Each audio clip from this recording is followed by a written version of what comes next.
Let's see this question बच्चों. Respiratory or the exchange part of the respiratory system is formed.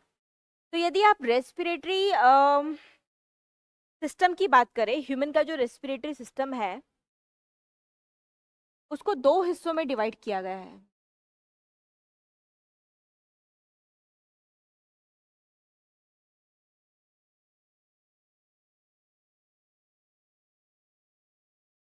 कौन कौन से दो हिस्से हैं? तो वो दो हिस्से हैं हमारे पास.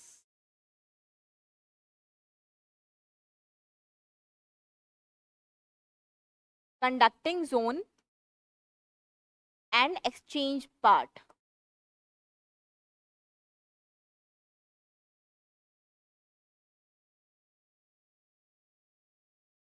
और दूसरा है एक्सचेंज पार्ट.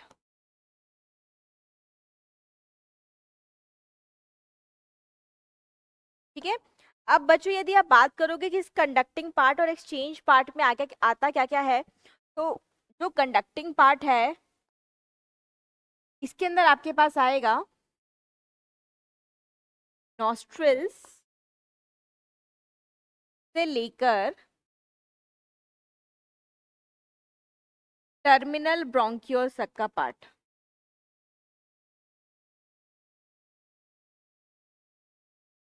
ठीक. जबकि एक्सचेंज पार्ट में आपका आ जाएगा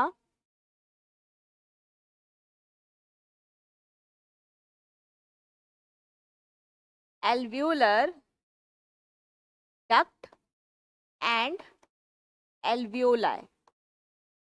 ठीक है. ये सब एक्सचेंज पार्ट में आ जाएगा. तो आप देख लीजिए, यदि एक्सचेंज पार्ट की हमने बात करी है, कंडक्टिंग पार्ट का काम क्या हो जाएगा? कंडक्टिंग पार्ट है क्या, है ना. कंडक्टिंग पार्ट की हमने बात कर ली. अब कंडक्टिंग पार्ट की यदि हम फंक्शन की बात करेंगे बेटा, कंडक्टिंग पार्ट की जो फंक्शन है, ये जो कंडक्टिंग पार्ट है, कंडक्टिंग जोन है, इसकी यदि हम फंक्शंस की बात करेंगे तो इसके फंक्शंस कौन कौन से आ जाएंगे? तो इसके फंक्शंस की यदि हम बात करेंगे तो फंक्शंस यहाँ पे कौन कौन से आ जाएंगे बच्चों? ये जो कंडक्टिंग जोन है, जो हमारे नॉस्ट्रिल से लेके कहाँ तक है, ये हमारे टर्मिनल ब्रोंकियोल्स तक है. तो बेसिकली कर क्या रहा है ये? एक तो एयर का कंडक्शन कर रहा है, जो हमारी इनहेल्ड एयर है, इनहेल्ड एयर है, एक्सेल्ड एयर है, इसका क्या कर रहा है? एयर का क्या कर रहा है? कंडक्शन कर रहा है. ठीक है. तो इसलिए हम इसको कंडक्टिंग जोन बोलते हैं. तो बेसिकली ये क्या कर रहा है? एयर का conduction, conduction of air. During the conduction of air और क्या करता है ये पाथवे? तो ये उस एयर को ह्यूमिडिफाई करता है, ह्यूमिडिफिकेशन करता है. ठीक है. उसके अलावा एयर को वार्म करता है. ठीक है.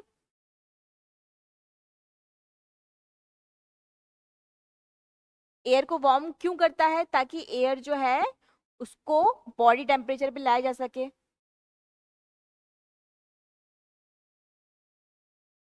Maintain temperature of air.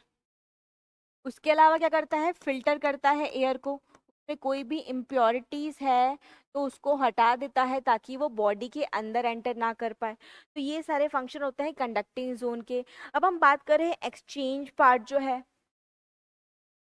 Exchange part जो है, तो यदि एक्सचेंज पार्ट की यदि आप फंक्शन की बात करोगे तो एक्सचेंज पार्ट का एक ही फंक्शन है. एक्सचेंज पार्ट का एक ही फंक्शन है और वो फंक्शन क्या है? Exchange of respiratory gases.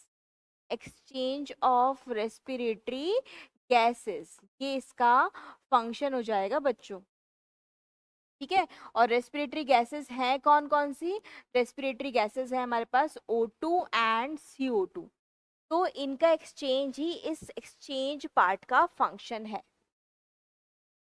ठीक है. जैसे कि यदि हम बात करें एक्सचेंज पार्ट कहाँ पर है? एल्वियोलाई है ना. तो ये एल्वियोलाई हो जाएगी. ये इसके पास यहाँ पर ब्लड कैपिलरी हो जाएगी, ये ब्लड कैपिलरी हो गई. तो इनमें हो क्या रहा है? यहाँ पर एक्सचेंज हो रहा है. जो O2 है वो तो आ रही है अंदर, ठीक है, और ब्लड से CO2 निकल के जा रही है एल्वियोलाई में और फाइनली बाहर. तो ये एल्वियोलाई जो है किस में पार्टिसिपेट कर रही है? Exchange of gases.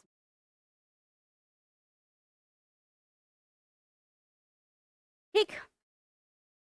तो अब यहाँ पे यदि हम हमारा आंसर देखेंगे, आंसर आपको समझ में आ गया होगा बच्चों। यहाँ पे हमारा आंसर क्या आ जाएगा, हमारे आंसर क्या आ जाएगा, देखिए इसने पूछा क्या था, रेस्पिरेटरी और the exchange part of the respiratory system is formed. आपने यहाँ पे जो एक्सचेंज पार्ट बनाया है वो किससे बनाया है, हमने यहाँ पे लिखा था एल्वियोलर डक्ट और एल्वियोलाई से। तो आप देख लीजिए यहाँ पे दे रखा है फ्रॉम एक्सटर्नल नॉस्ट्रिल्स, मतलब नॉस्ट्रिल से लेके एल्वियोलाई तक का पार्ट। तो ये तो कंप्लीट रेस्पिरेटरी सिस्टम हो जाएगा, ये तो नहीं होगा। फिर दिया है एक्सटर्नल नॉस्ट्रिल से इनिशियल ब्रोंकियल तक का पार्ट, ये भी नहीं होगा। फिर दे रखा है from trachea to terminal bronchioles, तो ये भी नहीं होगा। ये सब तो क्या है, मतलब आप इन दोनों की बात करेंगे तो ये दोनों तो कंडक्टिंग जोन को ही अलग अलग हिस्सों में तोड़ के आपको दे दिया है। फिर यहाँ पे दे रखा है from alveoli to ducts of alveoli, यहाँ पे एल्वियोलाई और डक्ट्स ऑफ एल्वियोलाई मतलब एल्वियोलर डक्ट की ही बात कर रहा है। तो इस वाले ऑप्शन में इसने एल्वियोलाई और एल्वियोलर डक्ट्स दोनों को इंक्लूड कर लिया, तो हमारा डी वाला ऑप्शन ही बच्चों क्या हो जाएगा, करेक्ट हो जाएगा।